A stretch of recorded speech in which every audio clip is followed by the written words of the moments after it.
If I was just to talk about my mistakes and challenges, it would be a 5-hour show, 2 parts. I mean, every day was learning lessons. I think the way you have to me, approach gritty New York when you have no capital and you're just trying to make it, is you gotta look at all the negatives and somehow turn them into pluses.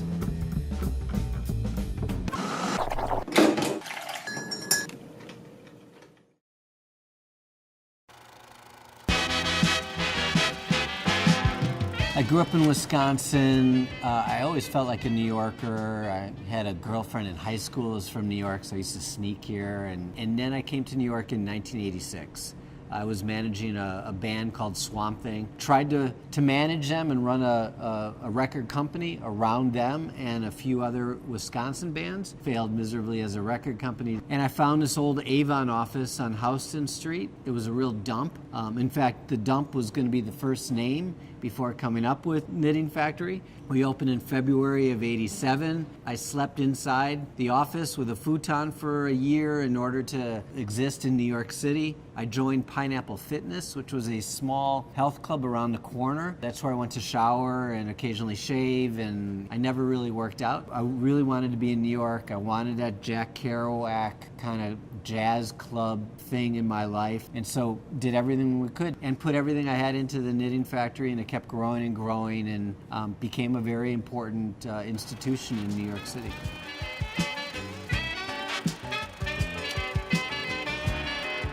I love rock and roll, and that's what I was listening to growing up. And yet I was getting into jazz, being in Wisconsin, and my dream-like state of what it would be in New York was the Jack Kerouac poetry meets jazz meets avant-garde. So that was the first idea of the knitting different styles of music together in a factory where it was being pushed out. We had Sonic Youth, and we had the Indigo Girls come in, and we had Beck's first show, but we also mixed it a lot with the jazz scene, and especially the avant-garde jazz scene.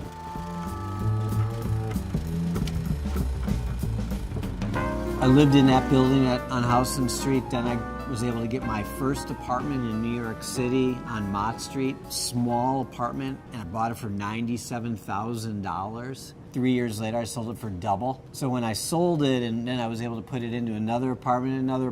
I moved to Tribeca in '94 with the Knitting Factory. I was able to live above in an apartment in the same building. I cut a deal with the landlord for that. Finally got a great apartment in Tribeca, and in the time between the Knitting Factory and City Winery, I refinanced that 3 or 4 times in order to pay bills to live. I'm never negative on New York real estate because personally it saved my ass.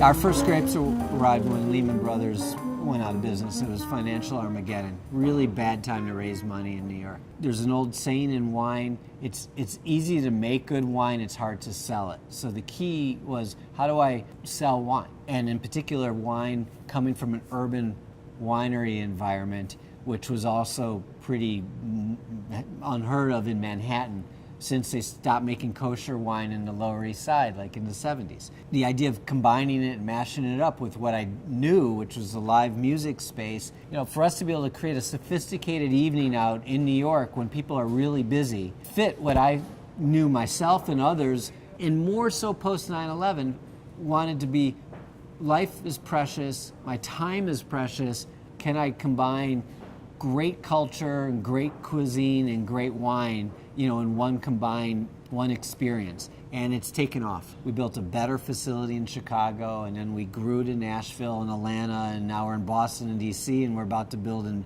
Philadelphia. We have over 1,000 employees now between all the City Wineries.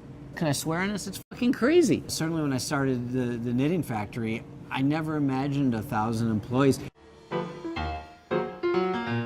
We have our challenges in front of us. We're being forced out of this building. Walt Disney Company bought the 99-year rights to build on this land from Trinity Church, our old landlord.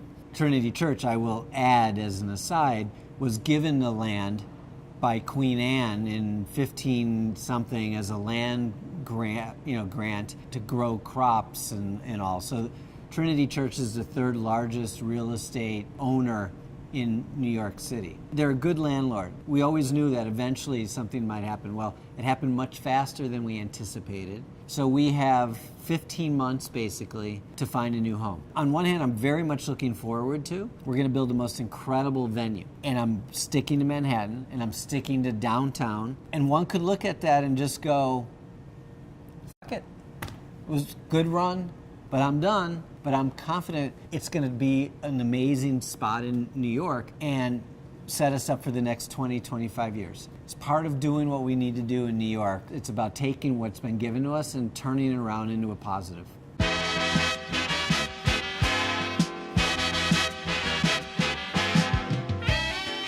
I think right now I'm motivated most by the challenge. If you want to just watch TV when you get home from work every day and you don't mind the same food every day, you don't need to spend as much money as you do to live in Manhattan. If you have a bit of a passion for life and want to experience cuisine from every little corner in the globe, be able to go see the greatest art between Broadway and the museums and the galleries and the live performance and the off-Broadway and the off-Broadway. I mean, there's so much going on. So you got to want to go out. And there's something about that, for me, drives to want to create the right room to serve that audience.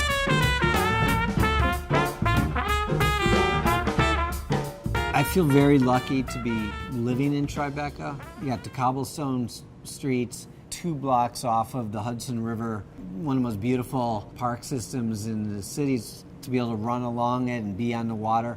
My favorite little restaurant down here is something called The Greek. I love The Greek. I just think it's a great little restaurant. I buy my coffee from the morning coffee at the Puerto Rican Coffee Company right on Bleecker. Just feels old, classic New York. I've been going there for 30 years. I wish there were more Pete's. Something about just the way it's roasted. You know, Cullum Door makes good coffee. I've gone a couple times, but it's way, way too crowded to Laughing Man. I love the story and it's cute.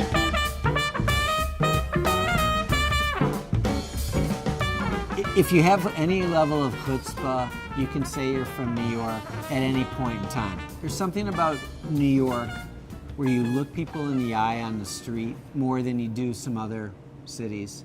You hear people tell somebody something in a way. I was on a train last night actually, and a woman was listening to something, a voice message, but she had it on speaker on her iPhone. She was immediately reprimanded by the woman next to me going, "Headphones or turn it down." I don't know, that's to me New York. I get scolded when I'm looking at my phone walking down the sidewalk and running into people. I mean, I'm being dumb, right? I mean, and I should be. But I just don't think you would get that in too many other cities.